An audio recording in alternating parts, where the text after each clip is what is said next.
शौर्य आणि मम्मी किचनमध्ये तुमच्या सर्वांचं स्वागत आहे. तर नमस्कार मंडळी, तर तुम्ही कशा आहात?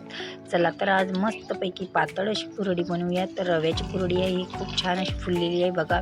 कढईत टाकल्याबरोबर रव्याची कुरडी कशी फुललेली आहे आणि तेल पण खूप कमी लागतं त्या कुरडीला. तर ही रव्याची कुरडी खूप छान लागतात खायला, रसासंग तर खूपच छान लागते बघा. कलरच्या कुरड्या बनवलेल्या आहेत. तर इकडे लाल कलरची बनवलेली आहे आणि पिवळ्या कलरची खूप छान अशा कुरड्या बनवलेल्या आहे, पातळ अशा. तर खायला खूप छान लागतात. तर रव्याची कुरडी बनवण्यासाठी काय केलं आहे, मी ते रवा घेतला आहे. शक्यतो आपण रवा बारीकच घ्यायचा. तर बारीक रवा नाही सापडला तर तुम्ही जाडा रवा मिक्सरमधून काढू शकता.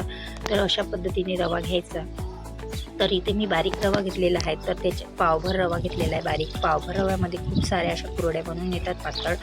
तर इकडे मी रव्यामध्ये पाणी ॲड केलेलं आहे. तर पाणी मी ॲड केल्यानंतर हाताने असं मॅश करून घ्यायचा. रवा एक पण गुटली नाही राहिली पाहिजे, त्याच्यासाठी हे हाताने मॅश करून घ्यायचा. नंतर हा रवा बाजूला ठेवून द्यायचा. फुलून येतो आपला रवा, त्यामुळे हा रवा बाजूला ठेवून द्यायचा. नंतर इकडून फूल वगैरे पेटून चुलीवर गंज ठेवून त्याच्यामध्ये अर्धा गंज पाणी मी गरम करायला ठेवलं आहे. जास्त उकळी येऊ द्यायची नाही आपल्याला पाण्याला, तर कोमटच पाणी होऊ द्यायचं आहे. नंतर त्याच्यावर झाकून ठेवून पाणी आपलं कोमट झालेलं आहे. नंतर मी त्याच्यामध्ये पोहे खायच्या अर्धा चम्मच त्याच्यामध्ये खायचा सोडा टाकलेला आहे. तर खायच्या सोड्याने मस्त कुरडी अशी फुलतात, त्याच्यामुळे मी याच्यामध्ये खायचा सोडा टाकलेला आहे. तर थोडंसं चवीला पण खूप कमी असं मीठ टाकायचं याच्यामध्ये.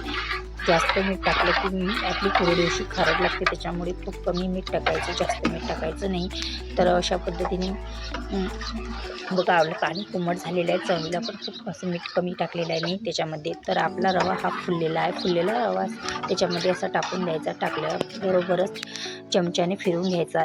चमच्याने फिरून घेतल्यानंतर कसं होतं, आपला जे गाठी पकडत नाही, त्याच्यामुळे चमच्याने फिरून घ्यायचा.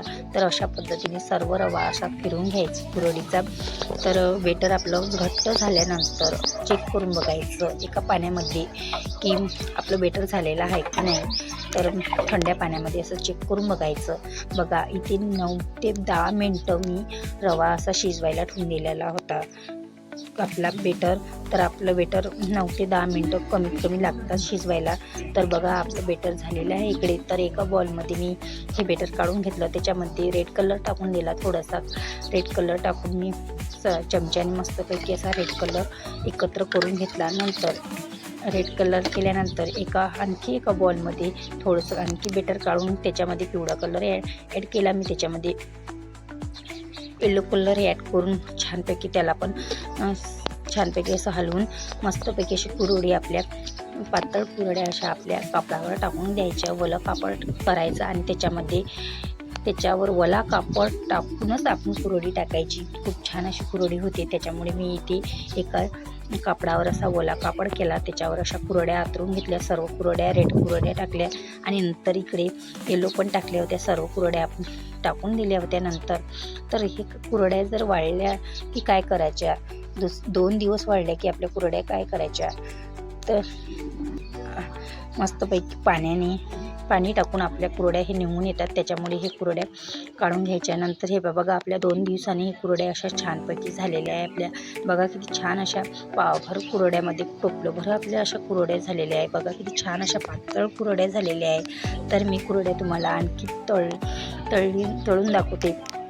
तर खूप छान अशा पातळ कुरड्या झालेल्या आहेत. तर इकडे मी चूल वगैरे पेटून त्याच्यामध्ये कढई ठेवून त्याच्यावर तेल टाकून मस्तपैकी छानपैकी कुरड्या तळून दाखवते तुम्हाला. तर बघा खूप छान अशा कुरड्या आपल्या फुलतात अशा कुरड्या झालेल्या आहे आणि खूप सोपी पद्धत आहे ही करण्याची. तर अशी सोपी पद्धत तुम्हाला कोणीच सांगणार नाही. तर मी ही खूप सोपी पद्धत सांगितलेली आहे तुम्हाला ही कुरडी बनवण्याची. तर रव्याची कुरडी तुम्ही अशा कोण करता नक्की कमेंटमध्ये सांगा. माझा जर व्हिडिओ आवडला असेल तर तुम्ही व्हिडिओला लाईक करा आणि सबस्क्राईब करा आणि बाय बाय.